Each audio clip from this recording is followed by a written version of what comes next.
welcome to the Reach Report. I am so excited about this. I was just speaking to one of the individuals that helps us with the podcast, and I said to him that it's not who finishes the race first, but how you run the race. So I'm just excited to tell the people that I'm going to be here. I'm going to be here for questions. We're going to be here for questions. We're going to be here to help our audience, the business, entrepreneur, goal setter, future business owner, current business owner that has any questions about business and marketing and anything like that that we can definitely help people with, because that's what I want to do. I want to help people. So today we're going to just hit some key points, some key subject matter that has been coming across our plates, if you want to call it that, whether they email us, text us, message us on social media. We're trying to answer questions. So a lot of these different topics are based on questions that people have had for us, and then we want to be able to give you the answers live and be able to give you the answers, and hopefully one of them be, a typical answer that you feel like, you had a similar question to. So that's what we're about. We're about giving you tips, tricks, and education when it comes to marketing. The real Reach Report. That's the real Reach Report. Come on now. So anyway, again, this is the Reach Report. I'm Sean Roche, and this is my son, the marketing mentor, marketing mentor. Introduce yourself. You guys that don't know, my name is Sean Roche Jr., graphic designer, video editor, marketer, advertiser, a little bit of everything. New to becoming into this new role that I've been calling myself the marketing mentor because, like my dad has said, this is something that we are very passionate about, and we do strive to put our best foot forward when providing such services for the community and the people around us. So we just want to put ourselves on the platform that will present ourselves in a manner that is to be an aid and to be able to help you guys succeed in entrepreneurship and marketing and advertisement. So yeah, that's it. That is it. This boy has been knocking it out the park. There's no script for Sean Jr. There's no script. Okay. So anyway, we're going to jump right into some of these topics. And again, I'm going to do something a little different today. I'm going to ask you some questions that fall into my skill set. okay. So it doesn't matter how you answer them. Just answer them to the best of your ability. And I think that we just get real savvy with how we do this show. You guys notice we do guest host and different things of that nature. We want to keep the content fresh.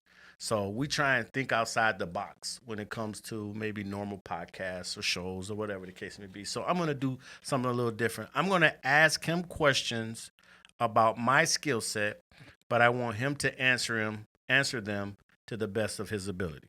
Okay? Okay. So I'm going to jump right into it right now. What do you think? And just try your best to identify what you think. This scary term for everybody. This term is so crazy, but what do you think SEO is? I got it. Okay. So one of the most powerful search engines out there is Google, right? Essentially is large databases of information, and in those databases there are rankings. So with guys like my dad, you're able to not only be okay in this, say for instance, your brand of business is food. In whatever location you are, Northwest Indiana location, there are a database of restaurants that are all ranked within this Northwest Indiana. Now, starting out, whether you are a new entrepreneur or you are an existing business, the detriment of your business having success lies in that database and the rankings. So knowing where you lie within their rankings and how you can manipulate the rankings to best benefit expansion for your business is essentially what search engine optimization is. That's good. That's good. That's good. Because that's actually exactly what it is. So I like to explain it to people like this. There's no mathematical equation when it comes to SEO. So it's not like I plug this in, I get the best of SEO. It doesn't work that way. Kind of used to work that way a little bit, but not in today's age. So in today's age, SEO works a little different because SEO is forever changing. The technology is forever changing. How many devices someone is using to be able to search in itself is forever changing. You could search on a TV nowadays. So it's so many different things that go into that scenario that changes the way they retrieve that data. So a lot of people who have a business and have some form of internet activity, because of course, without any internet activity, you're not competing in SEO. You're not competing in the search engine if you don't have any internet activity, which would be a website, which would be some type of social media or anything like that. Having any placement on the internet, whether it be your name, branding, address, the services that you offer, without having that on the internet, you're not competing for SEO. So I like to tell people that you have to understand that the internet is full of communities, like we said before.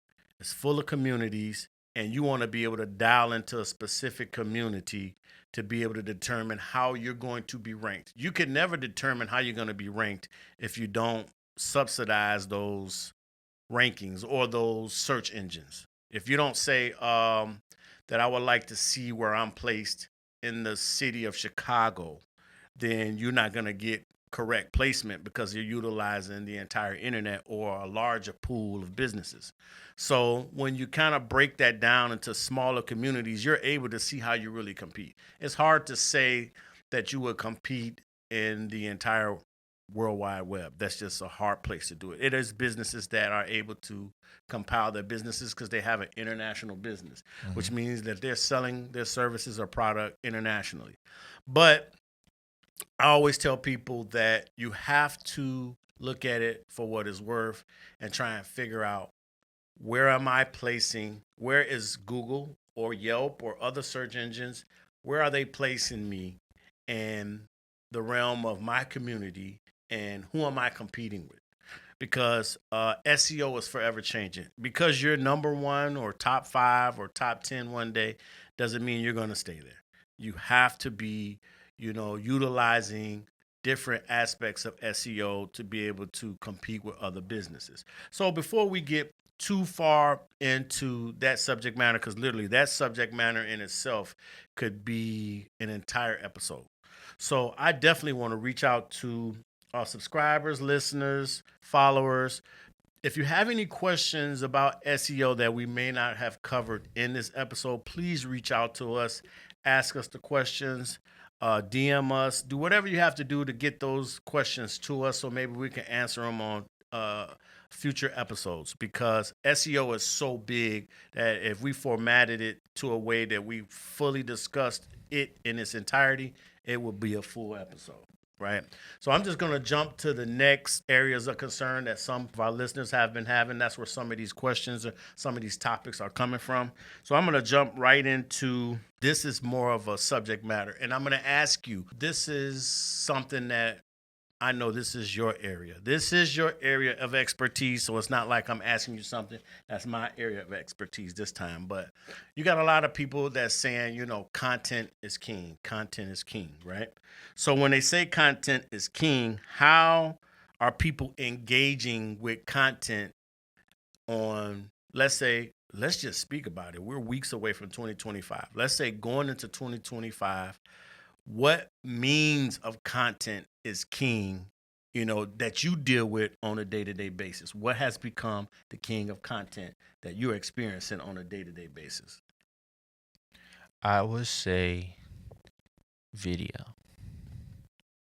The king of content is video. I think it started with Instagram. Instagram moved a lot of advertisement and marketing and just visual communication to communication in general to a visual basis. It made it more prevalent. So then that kind of widespread it around. And then as we moved into like TikTok and YouTube Shorts and Reels, and more information is being traveled through the means of videography. In fact, up to 60% of the population of the world is receiving information through videography. And from my perspective, I believe that, people that are able to tell a story and with an authentic approach, and then basically that in itself, honestly, tell a story with the authentic approach that somebody can gravitate towards. That's what prevails over any and everything. And I just wanna jump back too, cause I believe a lot of people in the business realm, they know that. They Hmm. know that it has come to a place where they genuinely know that, right? But I want to let our listeners know, and I want to let the public know that even though it has become popular now, this is something that we've been talking about for over 2 years. Yeah. Over 2 years. We've been talking about the videos being so powerful, the short videos being so powerful. I want to say it's been over 2.5 years, if not going on 3 years, that me and you, I know, have had discussions about how powerful short videos have been and we're starting to become.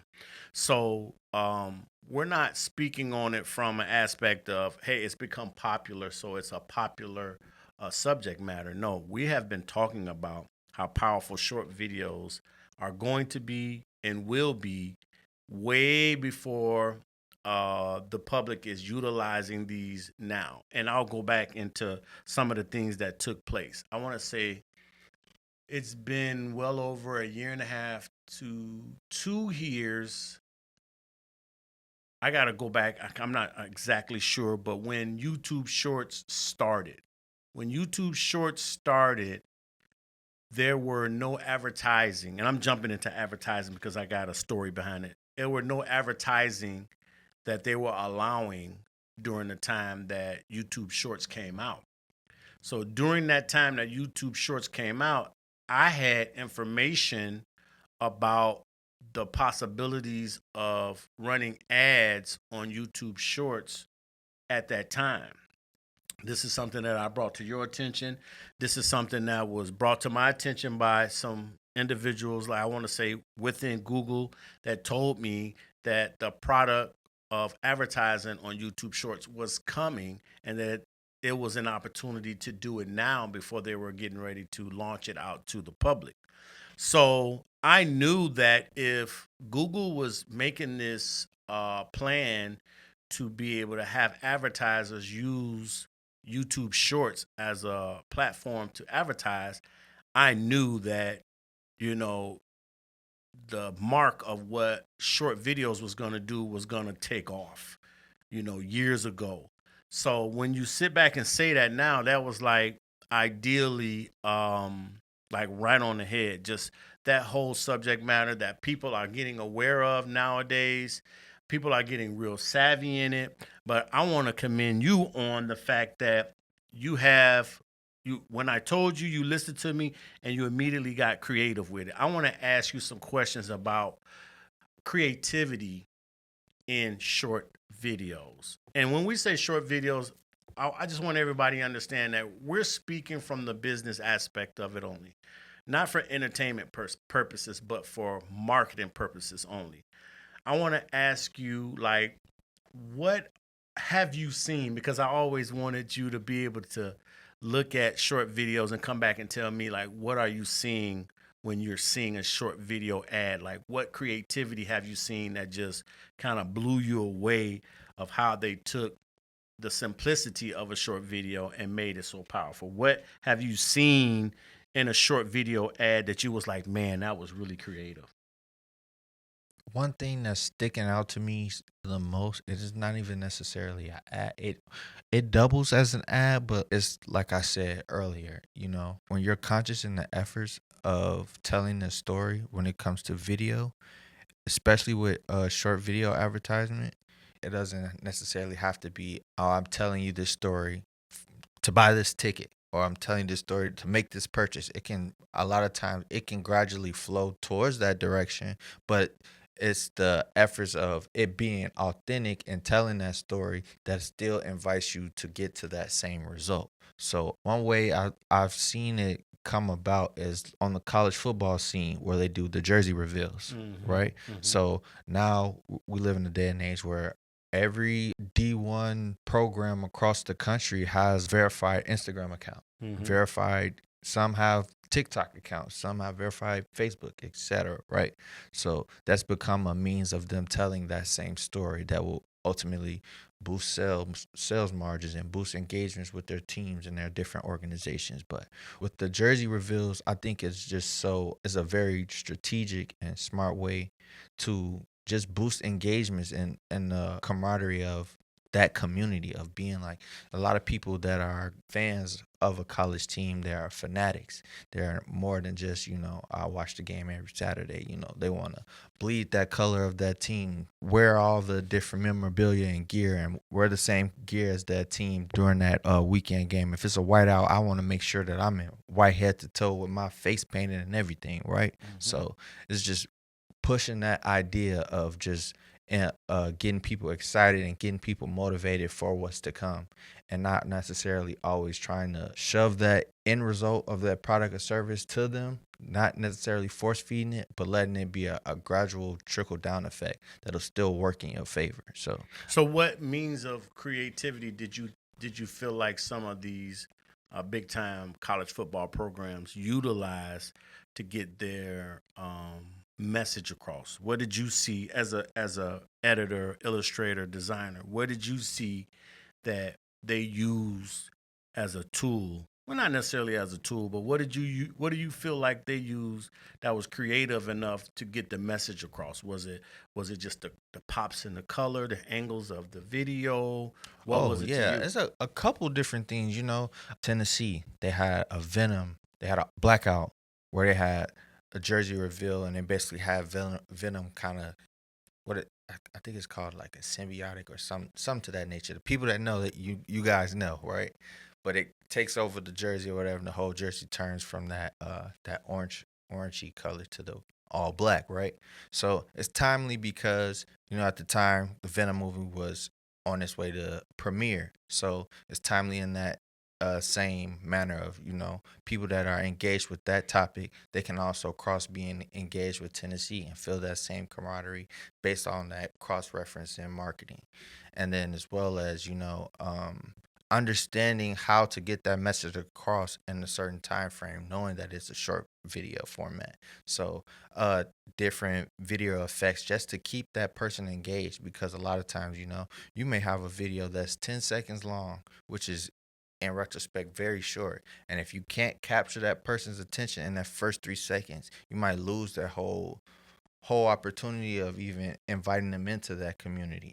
So them making sure that you are fully engaged and invested in that small synopsis of what they represent, and making sure that it still was effective without force feeding their end result towards you. So I think that's awesome too, because see, I look at it like, from everything that you just said, I look at it as when it comes to businesses and the way they will utilize short video marketing, I'm thinking that timing is everything, it right? is. And when I say timing, it could be seasonal. It could be, I mean, I just look at it like this. I've always said this to you in the past. Um, when I'm on social media, um, I'm looking for who's got those home run hitting short videos. And BW3s, man, when it comes to football season, they're knocking them out the park. They're making it seem like they're the place to go to watch the NFL, to watch college football, to watch NBA. They're hitting it out the park, and they're utilizing timing to be able to produce these videos to let them know, hey, whether it's dollar wings or whatever the case may be, drink specials or whatever, they're utilizing all that. And I don't think I've seen a BW3 short video commercial that was longer than 10, 15 seconds. I Yeah. don't think I've seen one that long, but they're utilizing the timing of sports and how sports come through the fall, whether it's football or basketball or whatever the case may be, and just really driving that message home. So, to our listeners out there who are in business, you got to think about timing and the seasons and everything that's going on can play a real role to how you draw people to your message. So, it's a situation where, if you were to call us, that would be some of the questions that we would ask, and that would be some of the suggestions that we would make is, hey, knowing we're going into, really, you would say, springtime, and that sounds weird, but going into springtime marketing is what you will be doing coming up. You will be going into springtime marketing. So knowing that that's the case, what are some of the things that you will want to convey in the message would be some of the questions that we will have for potential business that wanted to utilize our services as far as producing a short video. So those are some of the main things that I just want our audience to think about. Think about the seasons. Think about timing and making sure that you're able to convey your message, knowing that we're going into specific seasons that people are going to be attracted to the way you portray your message based on the season and timing. So that's just something that I thought about when you were saying that, because that just plays a major role. I mean, I think that for me myself in marketing, you should be consistent with marketing anyway. Whether you are thinking about subject matter, timing, and everything else, you should be consistent on creating these type of videos. Whether you are hitting a home run with the message in the fall versus the winter or whatever the case may be, but utilizing the timing to be able to produce them on a consistent basis. And that's another thing that I want to ask you too, is like, how do you feel about when they say content is king? Is like, okay, content is king, but what is the consistency of that content? Far as Like, how often? Like, when I say consistent, I mean, okay, say for an example, we can go back to food. Let's just say you're a local restaurant in the south side of Chicago. How consistent should this restaurant be on getting a message across, going into the winter and saying that they're going to go from fall to winter with a specific message? How consistent should this restaurant be in getting these short videos out? well, in the retrospect of a restaurant, I feel like you don't have to not necessarily not be as consistent, but you don't have to have like a as aggressive campaign of marketing than somebody that is solely like a digital business, right? Okay. Because I could get into a system where, okay, on the low end, somebody might post one time out of the week consistently on this day at this hour, right? Mm-hmm. And in doing so, after a while, if you are pointing this means of marketing in the right direction, it's going to turn into a call. It's going to turn into a request for such service. Mm-hmm. And with a restaurant, I don't think you would necessarily want to do that on a Monday, Tuesday, went like 5 days out the week, because Mm-hmm. after a while, you'll lose gauge of, okay, do you have the product to still produce the results of what you're putting in, right? And you don't want to, a lot of people, and we talk about this all the time, a lot of people, you know, we our analogy for marketing is this: when you come to us, if you haven't been marketing already, we'll literally switch the light on, switch the light off, and that's the essence of what's going to happen for your business, right?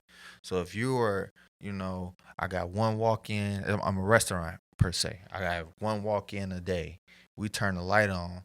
Now you got 100 you got, let's be realistic, you getting 30 calls a day and 20 walk-ins.